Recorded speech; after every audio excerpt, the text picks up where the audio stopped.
The truth of the share market channel में आपका स्वागत है। मैं भुवनेश अग्रवाल। नमस्कार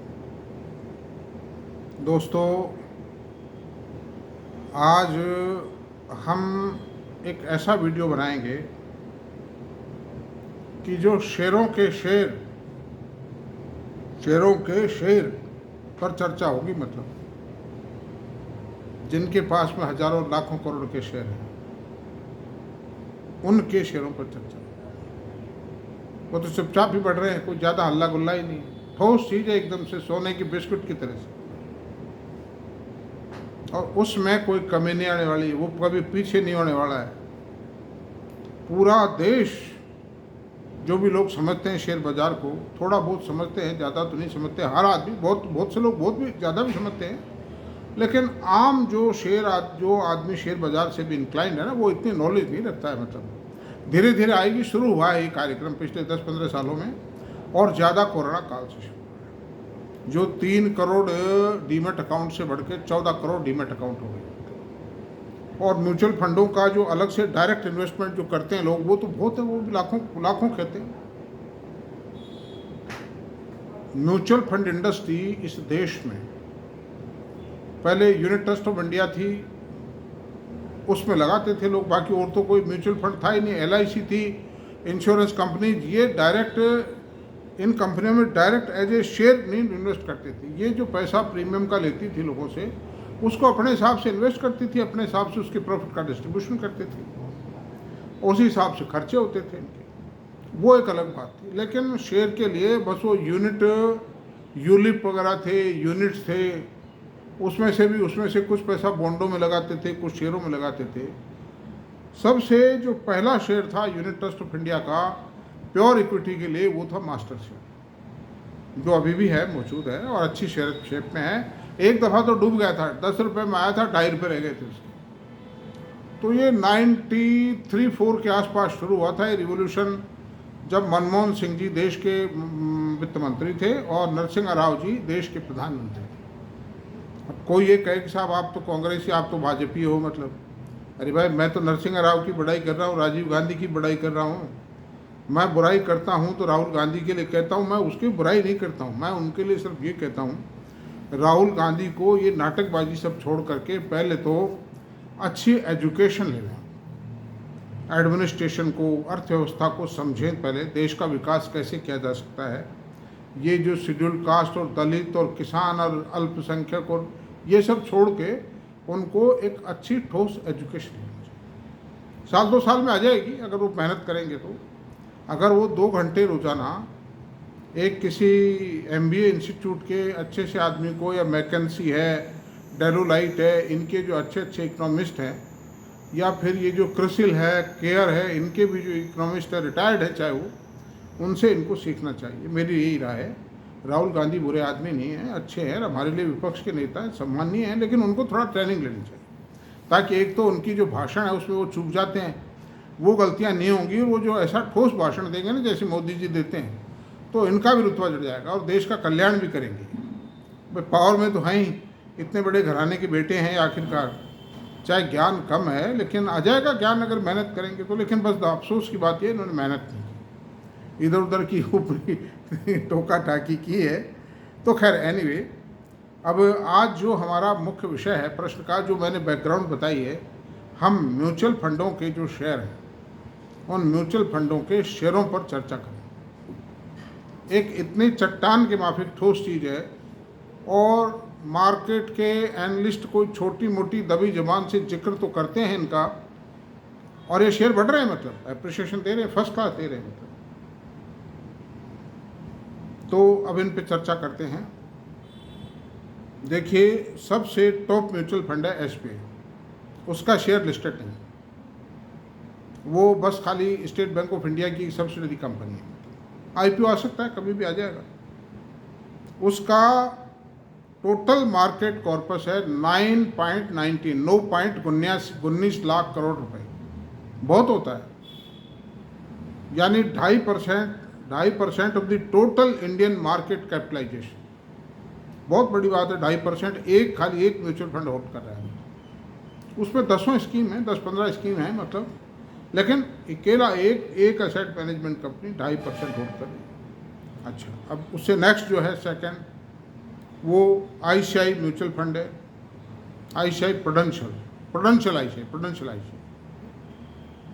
वो है 7.17 करोड़ का कॉर्पस है उसका। तो ये भी काफ़ी होता है भाई, 2.25% of the total market capitalization of the country. Third है HDFC म्यूचुअल फंड, ये भी 6.15 लाख करोड़ का म्यूचुअल फंड है, बहुत बड़ा म्यूचुअल फंड हो गया। और Nippon life insurance mutual fund, Japan की कंपनी है, जो इन्होंने रिलायंस कैपिटल का हिस्सा थी मतलब, तो इन्होंने उसका जो एसेट मैनेजमेंट कंपनी थी वो खरीद ली मतलब, और ख़रीद करके उसको डेवलप कर दिया इन्होंने। बहुत बड़ी कंपनी है निप्पन लाइफ जो है, वो करीब 60-65 लाख करोड़ का मार्केट कैपिटलाइजेशन जो है कि एसेट मैनेजमेंट कर रही है वर्ल्ड वाइड, बहुत अच्छी फेयर का। उसका कॉर्पस है 4.28 लाख करोड़। ये चौथा म्यूचुअल फंड है। और आदित्य बिरला सन लाइफ, ये 5वां म्यूचुअल फंड है, इसका कॉर्पस है 3.15 लाख करोड़। अब इसमें मैं आपसे एक बात बताऊंगा कि सबसे ज़्यादा जो ग्रो किया है वो क्या है, SBI, ICICI, HDFC। और निप्पन ने किया है।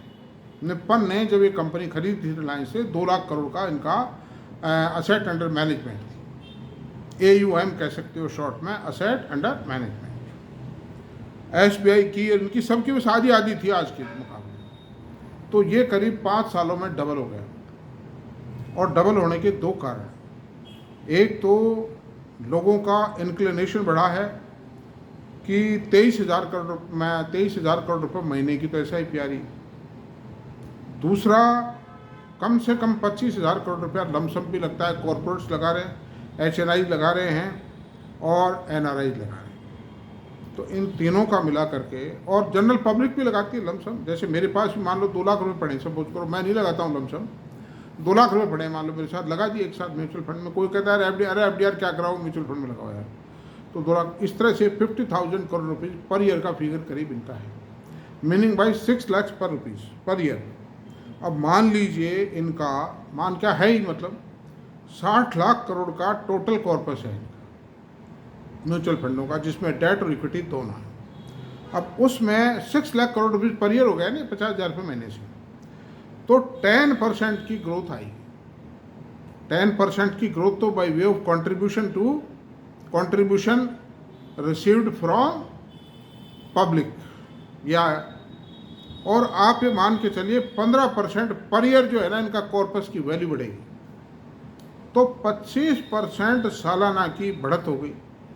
अब उस बढ़ी हुई कीमत पर और जो एग्जिस्टिंग कीमत है, दोनों को जोड़ करके ये जो चार्ज लेते हैं, एनुअल चार्ज लेते हैं यूनिट होल्डरों से, वो 25% हर साल बढ़ेगा। तो आप ये बताइए कि उनकी इनकम का क्या अंदाज है। कंपाउंड ग्रोथ 25% अगर किसी कंपनी की हो, वो चांदी पर छाएगी, मैं आपसे बता रहा हूँ। और ये जो मेरा एस्टिमेट है ये गलत नहीं, सही है बिल्कुल, मैं प्रूव कर सकता हूँ, कोई मेरे से बहस करे तो ये चांदी बरसेगी। आप देखिए कि भारत के म्यूचुअल फंडों ने FIs की सेलिंग को पछाड़ दिया है। एक साल में 1.5 लाख करोड़ का माल, एक साल भी कहाँ, 7 महीने में 1.5 लाख करोड़ का माल FI ने 1,60,000 करोड़ का माल बेचा है। लेकिन भारतीय म्यूचुअल फंडों ने 2,50,000 करोड़ का माल खरीदा है उसके अगेंस्ट। तो उनकी सेलिंग जो है ना, या तो यही समझिए कि भारत एक वक्त था FIs की ओर देखा करते थे, झांकते थे उनकी ओर कि भाई ये करो वो करो, ऐसा है वैसा है, FIs खरीदेंगे। सन 2008 में जो बाजार गिरे उसमें FI ने कोई 30-40,000 करोड़ का माल बेचा था, उसमें चटनी हो गई थी बाजार की। तो जहाँ इतनी बड़ा कंट्रीब्यूशन है, इतना बड़ा इंक्लिनेशन पब्लिक का बढ़ता जा रहा है। आप देख लिए हर साल करीब 2 करोड़ ये जो डीमेट अकाउंट बढ़ते चले जा रहे हैं।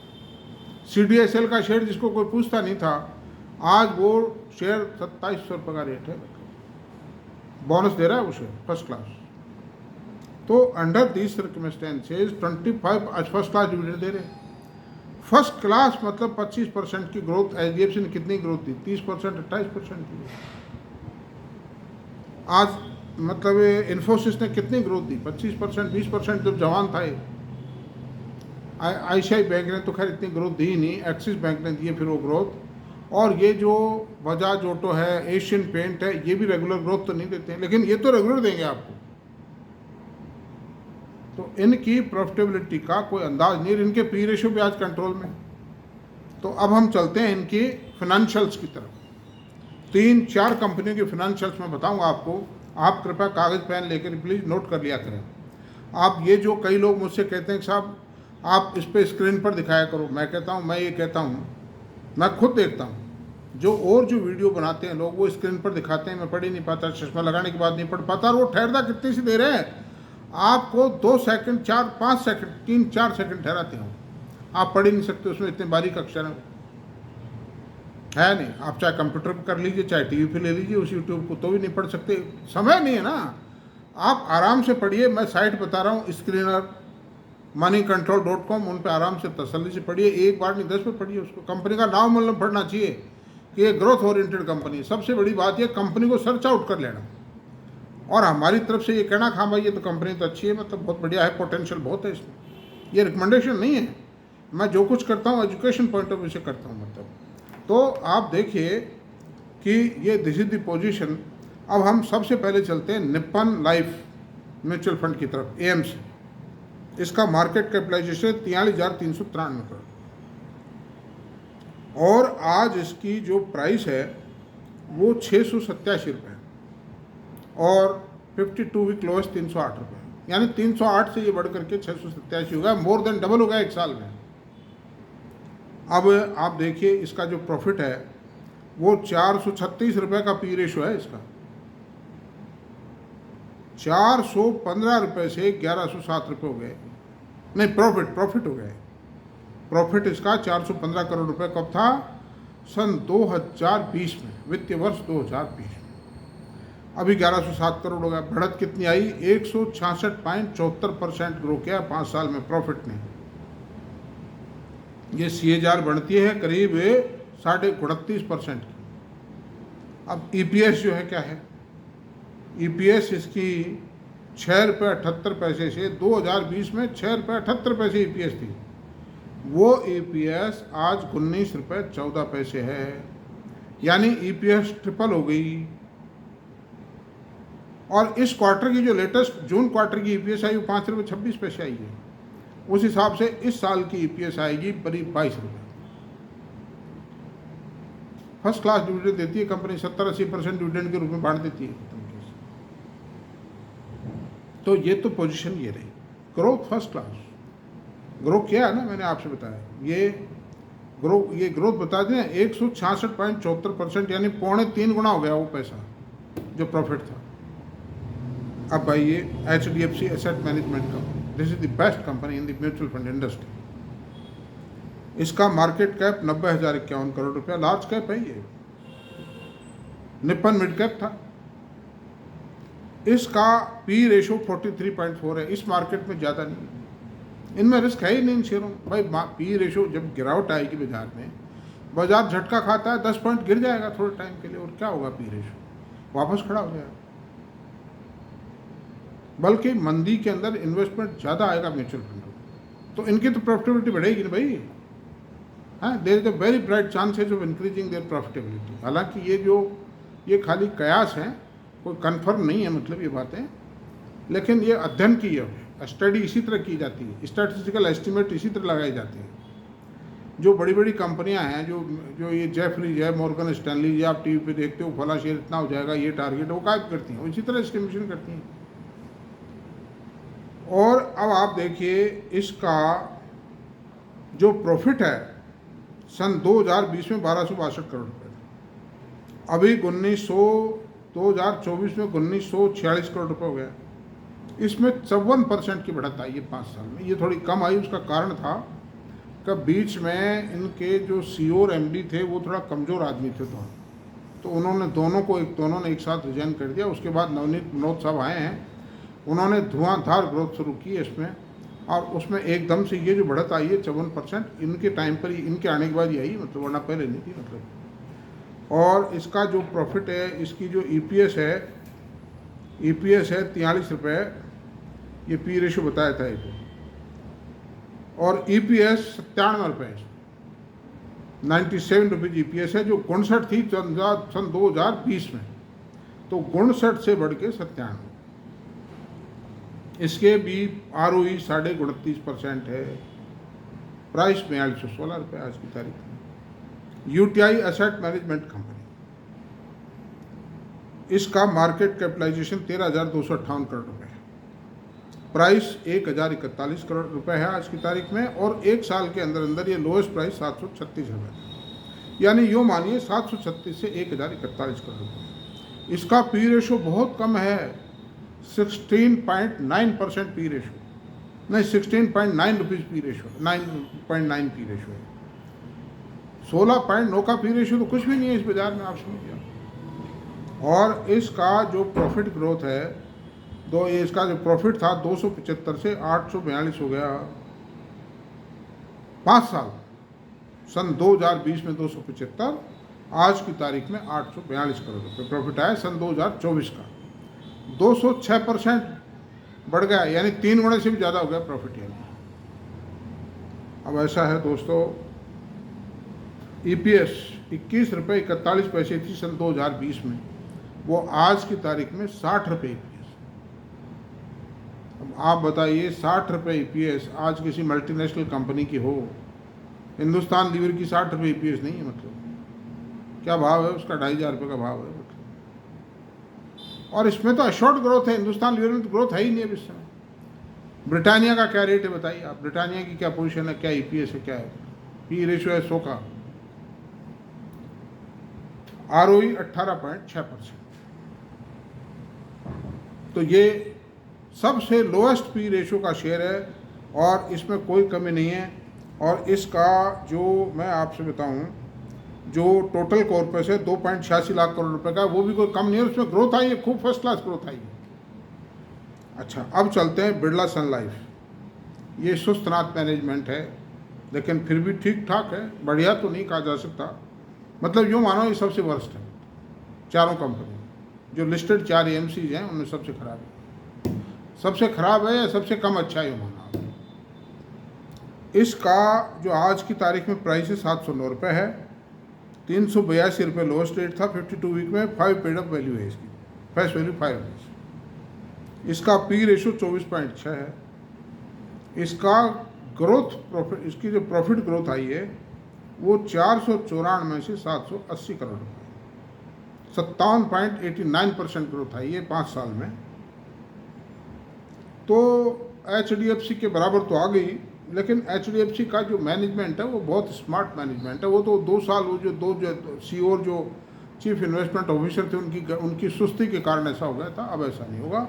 Now this is going forward. EPS 23 रुपये 36 पैसे सन 2020 में, आज की तारीख में 28 रुपये 36 पैसे, कुछ भी नहीं बढ़ी है, कोई बढ़त नहीं है। मतलब अगर 5 साल में 50% की बढ़त आ गई, वो ना के बराबर, कोई खास वैल्यू नहीं देता मार्केट। और रिटर्न ऑन इक्विटी 27.4% है, ये ठीक है। तो इन कंपनियों का दोस्तों सबसे बड़ा एडवांटेज क्या है कि एक तो इन कंपनियों पे कोई डेट नहीं, एक इनके खर्चे बहुत कम हैं, क्योंकि इनके पास स्टाफ की कोई ज़रूरत नहीं, एजेंट इकट्ठा करते हैं पैसा, या इन ब्रोकर्स के जरिए आता है पैसा। अंतर्राष्ट्रीय asset management, corporate Prudential corporate मतलब एडवाइजर सर्विसेज, वो लोग इकट्ठा करते हैं। बहुत से डायरेक्ट एजेंट हैं म्यूचुअल फंडों के, बहुत से ब्रोकर जो शेयर ब्रोकर्स हैं उनके जरिए आता है। तो इनको कोई स्टाफ रखने की आवश्यकता नहीं। जो बड़े बड़े जो स्टेशन हैं, जैसे जयपुर है, अहमदाबाद है, सूरत है, इंदौर है, भोपाल है, उज्जैन है, इस तरह मतलब ये जो हैदराबाद है, चेन्नई है, कलकत्ता, पटना, लखनऊ, इन बड़े बड़े शहरों में एक आध आदमी छोड़ रखा है कोई इन्होंने, बस और कुछ भी नहीं है। कोई ऑफिस भी कोई खास नहीं है इनके। किसी को कोई बातचीत करनी हो और करनी हो, और वो ब्रोकर के और भी कई काम निपटाता है, फिर वो ब्रोकर का, उस ब्रोकरेज फर्म का या उस कंपनी का एक जॉइंट वर्कर है वो एक तरह से। तो ऐसी सूरत में इनका, इससे बढ़िया कंपनियाँ क्या होंगी आप बताओ। दी बेस्ट रिकमेंडेशन नहीं है, एनालिसिस के हिसाब से बता रहा हूँ कि इन कंपनियों में रिस्क फैक्टर बहुत कम है, क्योंकि डेट नहीं है, कोई कंपटीशन नहीं है। कंपटीशन है, लेकिन जो आदमी एक बार जो चीज़ वहाँ SIP खोल दी उसकी चलती रहती है। और जो स्मार्ट जो है वो 3 म्यूचुअल फंड है, मतलब ICI, HDFC और निप्पन। और UTI भी ठीक है, UTI भी सस्ता है, UTI का शेयर बहुत सस्ता है मतलब देखा जाए। इसलिए ऐसी सूरत में दोस्तों कोई बुराई वाली बात नहीं है। ये अपने फाइनेंशियल एडवाइज़र से बातचीत करें, मिलें, सोचें, उनसे बातचीत करें, बताएं, वो जैसा बताएं वैसा करें, मेरी कोई रिकमेंडेशन नहीं है ना। तो आज इतना काफ़ी है और कल मिलते हैं। Thank you very much. मेरा वीडियो अगर पसंद आया तो प्लीज़ इसको सब्सक्राइब करें, शेयर करें, कमेंट करें और लाइक करें। Thank you.